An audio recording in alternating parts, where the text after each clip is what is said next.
ქალბატონო მანონი, თქვენ ხართ ერთ-ერთი თუ ერთადერთი არა ადამიანი, რომელსაც ლეჩხუმში დღეს შეუძლია დაწვრილებით გვესაუბროს ადგილობრივ ენდემულ ხორბალზე და ზოგადად ძალიან დიდ ინფორმაციას ფლობთ ქართულ ხორბალთან დაკავშირებით და მე მინდა რომ ჩვენს მაყურებელს გაუზიაროთ ეს ინფორმაცია, რასაც თქვენთან მოსულ სტუმრებს ესე გულითადად უზიარებთ, რადგან ყველა აქ არ არის ნამყოფი, მინდა რომ ეს ყველაფერი, რაც თქვენ იცით, ჩვენს გაგვიზიაროთ. პირველ რიგში, საიდან დაიწყო ეს თქვენი და ქართული ხორბლის დამეგობრების ამბავი? ეს რომ მოგვიყვეთ და დანარჩენი მერე. დიდი მადლობა ამ ინტერესისთვის, რომლითაც თქვენ ლეჩხუმის და ზანდურის სახლის მიმარჩენთ. ზანდური ხორბლის უძველესი ლეჩხუმური ენდემური სახეობაა. აი მსოფლიოს 20 სახეობიდან 5 ქართულია, ამ 5-დან 4 აღმოჩენილი და შესწავლილია ლეჩხუმში და აი თამამად იმიტომ ვამბობ, რომ შეიძლება ცოტა ამბიციურიც იყოს, რომ ლეჩხუმის ენდემური სახეობაა თქო, თორე ზოგადად მთიანი კოლხეთისთვის დამახასიათებელი ხორბლებია და მართლაც ამ ერთიციდა ქვეყანაში რამ დაგყო და დაგვანაწილა, მაგრამ აი იმას ვცდილობ, რომ ლეჩხუმს უფრო პოპულარიზაცია გაუწიო და რადგანაც აქ შეისწავლეს ეს ხორბლები და აქ ნახეს ამ ხორბლების მასიური ნათესები, აი აქედან მინდა მივაწოდო ინფორმაცია მთელ ჩვენს ქვეყანას და არა თუ მარტო. აი ეს ხორბლები მახა და ზანდური ოდითგანვე მოჰყავდათ ლეჩხუმში, აი სოფლები, რომლებიც ჩვენს ირგვლივ არის, მახაში ვთქვათ, აი ადგილები ნაზანდურალი, თვითონ ეს ინფორმაციები, რომელიც მოიპოვება, ლეჩხუმთან აკავშირებს ამ ხორბლებს.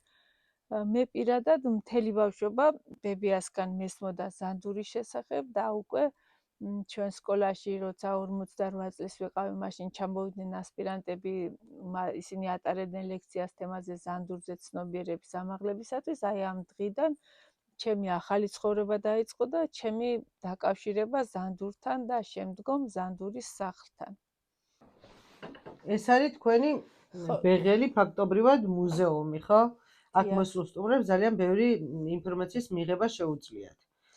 დიახ, აი ეს არის ბეღელი, ლეჩხუმური ბეღელი, რომლის აგებულებაც და შემადგენლობაც განსხვავდება, აი ყველა კუთხეს რაღაც თავისი სხვადასხვა ნიუანსები აქვს. აი ეს ხარუები არის, კედლები, რომელიც იზრდებოდა თანდათან და მოსავლის მატებასთან ერთად აი ივსებოდა ეს ხარუები და არც თუ ცოტა მოსავალს იტევდა. ამ ეტაპზე აქ გვაქვს პატარა ეთნოგრაფიული მუზეუმი და წარმოდგენილი მაქვს ის ეთნომასალები, რომლებიც ხორბლის მოყვანა წარმოებასთან იყო დაკავშირებული და ასევე ლეჩხუმურ ყოფა ცხოვრებასთან. მე ახლა მინდა გაჩვენოთ ის ყველაზე მნიშვნელოვანი ეთნოგრაფიული მასალა, რომელიც ხორბლის მოყვანა წარმოებასთან იყო დაკავშირებული. აი ეს არის შნაგვი, ზანდურის ასაღები, არქაული ხელსაწყო, 1000 წლეულებს ითვლის ეს ხელსაწყო. ჩვენ სოფელში 80-იან წლებში ფრანგი მეცნიერი პასკალი, აი მაშინ როცა კომუნისტების დროს ჩაკეტილი იყო საზღვრები, ჩამოვიდა აი ამ შნაგვის წასაღებად. ისინი უკვე მათ დაწყებული ჰქონდათ ამ ჩვენი ხორბლების შესწავლა. ამ შნაგვით იკრიფებოდა მახა და ზანდური. აი ნახეთ როგორ ხდება ყანაში 20-30 თავთავს აი დაიჭერ ასე, მოიტნე 20-30 თავთავს, მოუჭერ და რომ ამოჰკრავ, აი აქ ჩალაგდება ეს თავთავები. აი ისე უნდა მოხერხებულად გააკეთო, რომ ძირს არ დაგებნას და არ დაცვივდეს, თორე თავისთავად ხელახლა ასაკრეფი დაგჭირდება. ესეთი გამოთქმა იყო ვაშენ და სნაკვი კისერშია და რომ ვამბობ ახლა იმერლებს, თქვათ მეგრელებს, ამ ჩვენი მხრის ხალხს რაჭველებსაც ეს სიტყვა ეცნობათ, აი ძველებისგან გაუგევნია დაწყევლა, რომ თითქოს აი დაწყევლიდი კისრის წაწყვეტა შენო, რომ აი ეს ხორბალს კისერს აწყვეტა, აი რომ მოუჭერ, რომ ამოჰკრავ, აი აქ სისუსტი აქვს და ეს გადაწყდება და ჩალაგდება აქ ხორბლის თავთავები. კიდე აქ მინდა გაჩვენოთ ხორბლის საცხრილავის საშუალებები, ძღავი და კაკაბა. ძღავი უფრო მსხვილთვლიანი იყო, კაკაბა უფრო წვრილთვლიანი.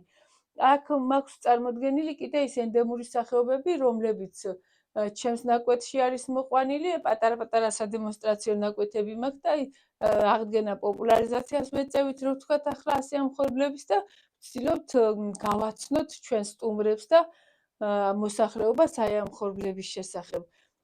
ჩელტა ზანდური, გვაწა ზანდური, მახა, დიკა, კოლხური ასლი, აი ეს სხვა ხორბლებიც გვაქვს, ჯიშები, აი მაგალითად ეს დიკა ენდემური სახეობაა. აგერ გვაქვს იფქლი, ასევე ქართული ხორბალი, აი აქ წითელი დოლი. აქეთ გვაქვს ჩემი საყვარელი შავფხა. ნახეთ, აი როგორი ლამაზი და ხარისხიანი მარცვლები აქვს და თვითონ აი ამის თავთავიც კიდე ულამაზესია. მახა და ზანდური კილიანი ხორბლებია, აი აქ შემიძლია წარმოგიდგინოთ, კილიანი ხორბლებია, ჩენჩი ღრმად არის ჩამჯდარი, რა ეს იმიტომ ხდებოდა, რომ დაცული ყოფილიყო, ვთქვათ, ფრინველებისგან განადგურება რომ არ მომხდარიყო, ლპობა რომ არ მომხდარიყო ნიადაგში და რადგან ველური არის და აი თვით გადარჩენისთვის იყო საჭირო, რომ კილში ღრმად ყოფილიყო ჩამჯდარი, რომ გამრავლება უფრო მარტივად შესაძლებელი ყოფილიყოს. ზოგადად ეს ქართული ხორბალი, როგორც ვიცი, განძლეობით გამოირჩევა, ხო?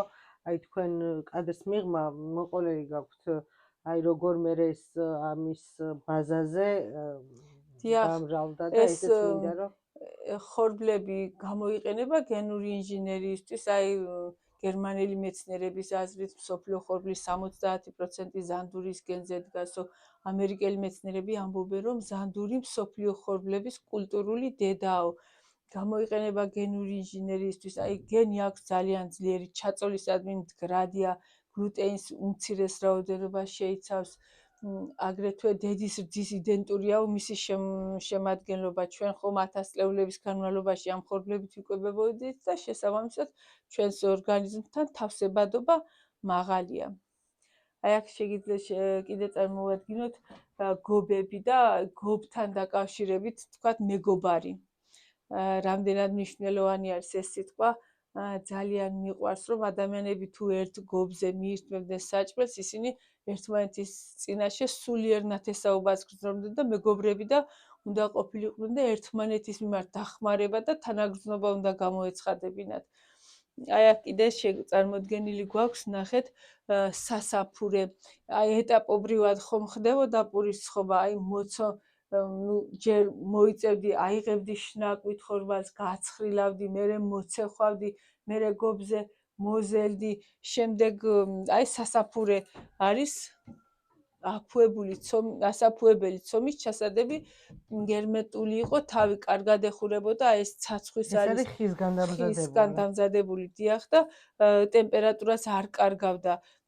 აი ახლა ინტერნეტში ხშირად უყურებ, რომ აი ცომს რომ მოზელს, აი საკვებ პარკში უნდა გაიხუეს აუცილებლად, რომ ჰაერთან ნაკლები შეხება ექნეს და კარგად აფუვდება და სწორედ აი ამ ფუნქციას ასრულებდა დაახლოებით 200 წლის მაინც იქნება. კიდევ გვაქვს აქ წარმოდგენილი ჩვენ ჩამჩა, სატუკელები, ლაფერთხა, განსაკუთრებით მიყვარს ეს ლაფერთხა, ხა ხუმრობით ვამბობ, ლეჩხუმური ბლენდერია თქო. წიფხა მხოლოდ ჩვენთვის ლეჩხუმისთვის დამახასიათებელი საწყაო ჭურჭელია, სხვა კუთხის ხალხს არ აქვს, 1 კილოგრამამდე მასა ეტეოდა, თქვათ, აი ხორბალი. ასეთი გამოთქმები იყო და წიფხასთან დაკავშირებით, აი როგორ მაგი წიფხა დაიარებაო, და როგორ წიფხის მათხოვარივით დაიარებიო. რაღაც გაჭირვებასთან ასოცირდებოდა და ალბათ ლეჩხუმის გარკვეულწილად ლეჩხუმის სიდუხჭირის ასახვა იყო ეს გამონათქვამები. კორუა კიდე 3 კილოგრამამდე, ყურიანა 6 კილოგრამი. განსაკუთრებით მიყვარს აი ეს მორგვი, რომელიც თიხის წარმოებასთან იყო დაკავშირებული. ჩვენი წინაპრები მეთუნეობასაც ეწეოდნენ არასამეწარმეო თვალსაზრისით ადგილობრივი მოხმარებისთვის და აი ეს 200 წლის მაინც იქნება ურთხელის სოლი აქვს. ნახეთ, აი ეს დაკილულია უკვე და დაზიანებულია, მაგრამ ურთხელის სოლი ისე ახალივით გამოიყურება. ცვეთა რომ არ ქონებოდა, აი მაგარი ხისგან იყო გაკეთებული. აი აგერ კიდე მეზობელმა მაჩუქა კაჟის თოფის ლულაო ასე მითხრა და სტუმრები რომ მოგივა ასე უთხარი ლეჩხუმლები. ეს მორგვი და ეს თოფის ლულა ვაჩუქა და ასე უთხარი ლეჩხუმლები მშრომელებიც ვიყავით და მებრძოლებიც.